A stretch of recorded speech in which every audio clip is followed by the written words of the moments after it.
Capítulo 4. Partida de Antônio para a África e Itália. Entretanto, não tinha Antônio esquecido a promessa que se lhe fizera, quando recebeu o hábito de frade menor.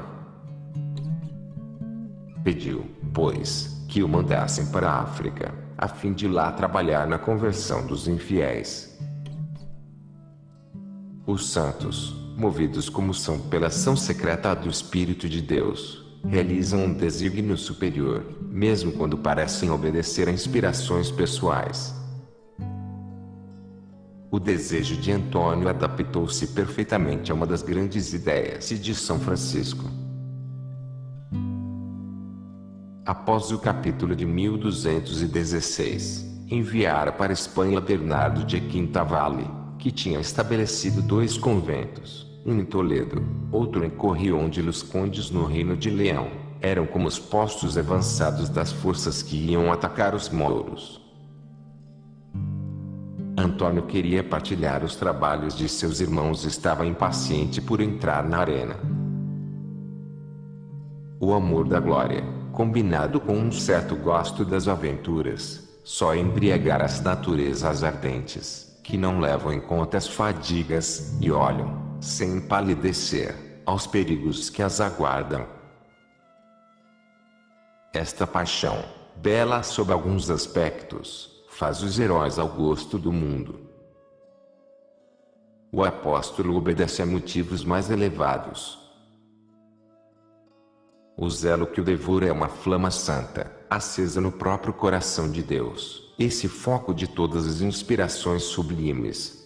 Seu zelo compõe-se de 2 amores, que em substância constituem um só, e que abrangem a Jesus Cristo e a humanidade.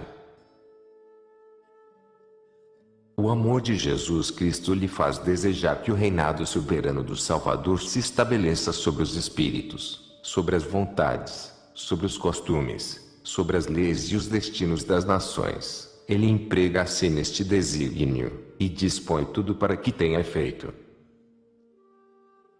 O amor da humanidade faz que trate de torná-la feliz. Ele esforça-se por arrancá-la a seus preconceitos, a seus vícios, ao despotismo da opinião, a fim de conduzi-la, contrita e comovida, aos braços de seu Redentor. Estes 2 amores misturavam-se na alma profunda de Antônio. Depois de obter dos superiores a permissão de seguir seus desejos, só pensou nos preparativos da partida. Era ainda recente a sua entrada na ordem dos frades menores. Segundo a regra, teria devido começar o noviciado, para adquirir o espírito particular a esta religião.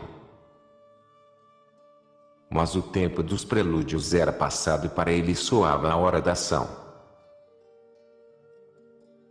Tomar o hábito pelo meio do ano 1220, segundo a opinião mais comum, não se pode colocar além do mês de novembro deste mesmo ano a época de seu embarque, donde cumpre concluir que foi dispensado das provas a que os aspirantes à vida monástica são em toda parte submetidos. Nem houve jamais uma dispensa que melhor se justificasse.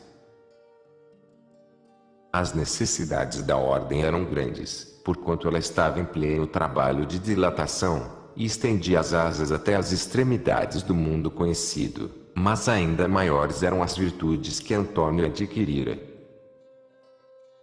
Entre a perfeição do cônego regular e a do frade menor, havia só uma questão de forma. Não era, pois, temeridade entregar a solução do caso à graça, que já nessa alma operara maravilhas. Ele lançou-se com santo entusiasmo na carreira nova que Deus abria diante dele. Tinha deixado, sem pesar, a casa paterna, agora diz um derradeiro adeus à pátria, que não havia de tornar mais a ver. Enquanto o navio se afastava, tinha ele os olhos fitos em outras plagas que ainda não descobria, e onde já pelo coração habitava, porque lá havia armado o altar de seu sacrifício. Mas as esperanças que levava, iam mais uma vez ser frustradas. Chegando ao teatro de tão santo apostolado, caiu logo enfermo, sua saúde, abalada pela mortificação e pelas vigílias, sucumbiu inteiramente à influência do clima africano. Não se menciona aí um só ato que prove o mais tímido ensaio de seu ardente zelo. Não foi a mesquita nem o porão impuro ao Corão do profeta lei do Cristo bendito. Não se dirigiu nem às multidões nem aos príncipes do país. Esta impotência foi para ele um martírio. No fim do inverno de 1221, a prudência obrigou-o a regressar à Espanha, para se refazer de forças e pôr-se à disposição dos superiores. Quando fazia rota para a Espanha, levantou-se violenta tempestade que mudou o rumo do navio, ameaçando de terrível naufrágio. Neste perigo, o nosso bem-aventurado invocou socorro do céu para os passageiros espavoridos. Ele impôs ao vento e ao mar com essa autoridade que tantas vezes deveria exercer sobre os elementos.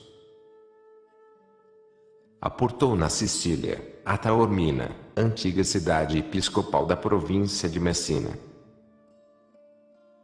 Durante os 2 meses que passou na ilha, não ficou ocioso. Sua convalescença, provavelmente, não lhe permitiu dar-se aos trabalhos do apostolado, mas uma tradição constante refere que fundou 4 conventos de frades menores. Os séculos não têm apagado o traço da passagem de Antônio na Sicília.